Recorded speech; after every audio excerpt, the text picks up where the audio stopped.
Hello Internet, it's Cameron with Venus Theory, and today we're here for a new bass design video, so let's get started.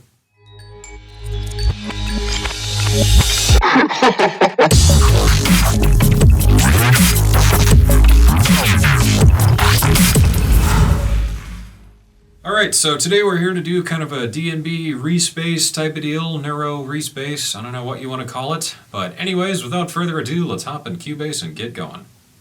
Alright guys, so today we're here to do kind of a new Neuro bass slash D&B Reese thing.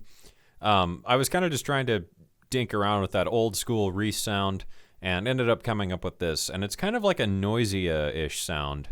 I hate to call things Noisia basses because they just aren't, and you know, obviously Noisia stuff is all super resampled, but anyways, this right here is the bass, so let's take a listen.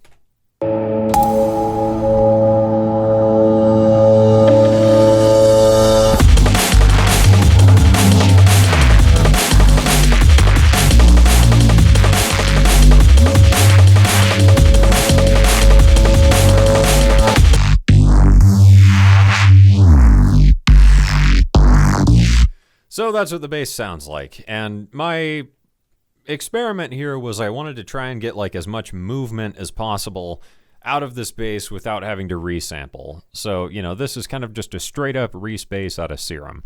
There is some external processing here, but if we turn all that off, sounds pretty much the same.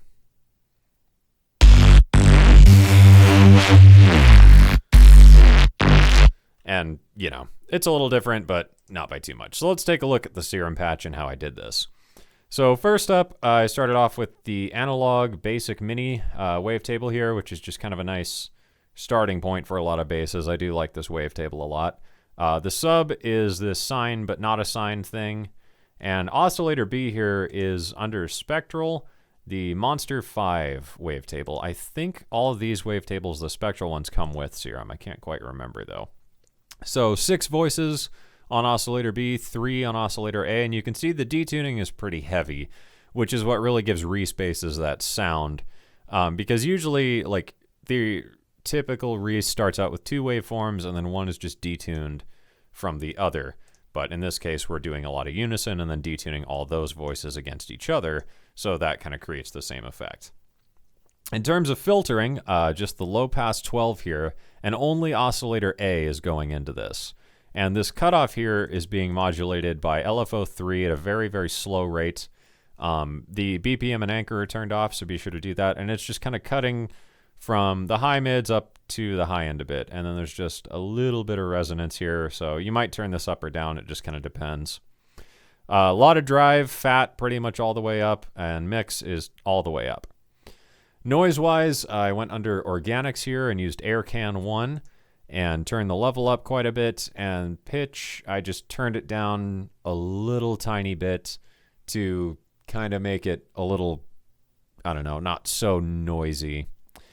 Other than that, the first LFO is operating on here, which is the warp mode, and I used Bend Plus on this one, and that's going across the entire range. Again, very slow rate. BPM and anchor are turned off.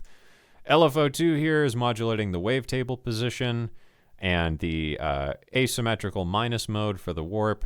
And again, really slow, BPM and anchor turned off. And other than that, that's pretty much it. So in terms of effects and macros, this is what's going on here.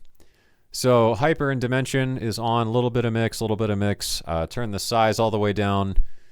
Did tune the detuning down, or turn the detuning down rather, on the hyper mode here, just because too much detune tends to make that sound a bit funky. Next up, I brought a flanger.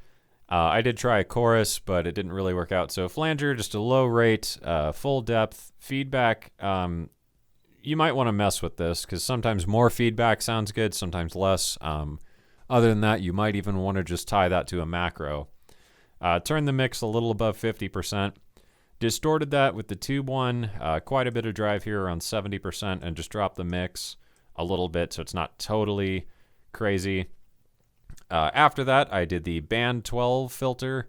Cutoff is being controlled with macro 1 on the full range. Macro 2 is controlling the mix. So this way I can kind of move my cutoff around with automation and blend it in with another automation track. And that's what I did in this case, and that's what provided a lot more movement rather than just a straight up bandpass filter going around the whole time. There's a lot of drive on the filter, and then fat is about 50%. So most of this bass is sound, and how this bass really started to come together was just overdriving the filters a lot, and then another stage with the distortion here. After that, I've got the compressor in multiband mode. Threshold is brought down to around -8.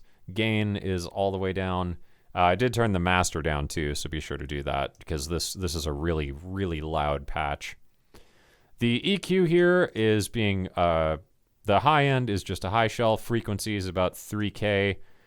Frequency of the low end is about 200. Boosted that 6 dB. Then the gain of the high shelf is being modulated with LFO3, which is just taking it down and then bringing it back in, because multiband mode, for whatever reason, really, really, really makes the high end crazy harsh. And then other than that, that was pretty much it. All right, so in terms of external processing, after this was done, I used HComp and just used that for some soft clipping. FabFilter Saturn, this is a great distortion plugin. Used the clean tube on the low end, clean tape on the mids, and gentle saturation on the highs. So really, the lows and mids were left pretty much alone, and then I just drove up the high end a bit to get out some of that crispy crunchiness. WoW 2 does play a big part in this sound, so what I did is turn it to the notch mode, and then I just enabled the LFO here and set it to free, so it's not actually synced in terms of BPM or a note value. This is just going by itself. So this modulates, and that works really well to kind of create some extra movement. EQ-wise, got this going on. It was pretty crazy EQ. I was just kind of getting rid of some stuff that was too much and bringing in a couple things, especially here, for whatever reason, around 250 hertz or so, there was just kind of this nice resonance that really gave it this kind of throaty growl. Then here at around 1K, just boosted it a little bit to bring out some of that energy. Finally, another HComp here, same thing, to get some soft clipping going on, which just kind of brought everything back together. So yeah, that's what led me to make that, and that's about it. Alright, so that does it for this one. I hope you guys enjoyed this, and I hope you learned something. If you use this bass in one of your tracks, be sure to drop me a link in the comments below, and I'd love to check it out. As always, be sure to like and subscribe, and I'll see you guys again soon.